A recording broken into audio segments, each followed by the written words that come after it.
Hello mga idol, no? May gagawin tayo ngayon, no? Sample tayo ng bus na demolition hammer, no?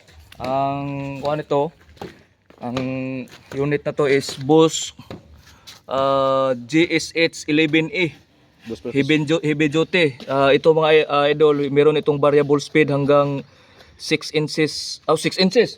6 no ang speed niya, yung power niya, no. So ayan, nakasitting lang yan ng tray. So ang titibagay natin itong area na minasahan ng kuan, no. Yan, may ginagawa kasi kami diyan na plant box. So subukan natin mga idol, no. Sige. Power on mo. Paring John. Yan. Ayan.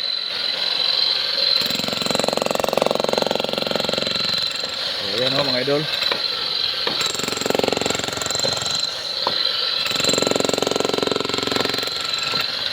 So yung nakikita nyo mga idol, 3 pa lang yan o. Bukan natin lagyan ng pan.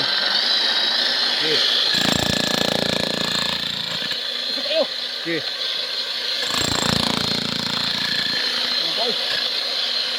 So balik na, subukan natin 6. Okay.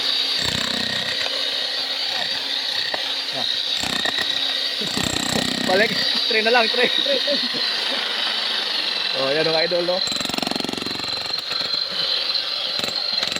So, ito mga idol, no? Subukan natin, no? Ang mga pa niya. Ang vibration. Okay, hindi masakit sa katawan. Oh. Ayan lang.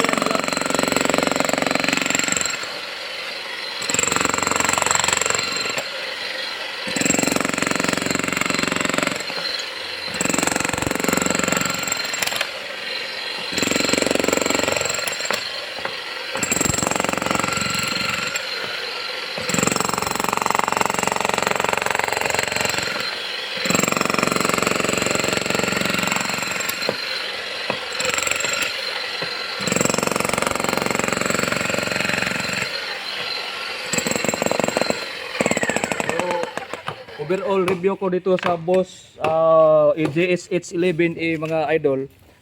Okay. Okay siya, hindi siya hindi yung makakuan ka yung sa Tagalog sa Bisaya pamaulan, no. Sakit yung katawan mo dahil hindi siya masyado malakas ang vibration. Vibration niya is hindi papunta sa iyo. Direct mismo sa area na kanyang itatrabahoan mo, no. Doon focus yung kuan. So yung hindi mo vibration kailangang pirsa pa, mag-alalay ka lang, no. Makita nyo medyo malaki yung kuan niya, yung gear, no. At saka hindi masyadong mainit siya. So, hindi siya madaling mag-overheat. Maganda ito mga idol dahil pag bibili kayo, pag nakalagay professional, pang heavy duty yan, no. Nakalagay din dito heavy duty. So pang kuan talaga to, pang bakbakan to mga idol. Heavy duty. Ayun mga idol, no. That's it. Next time. Salamat.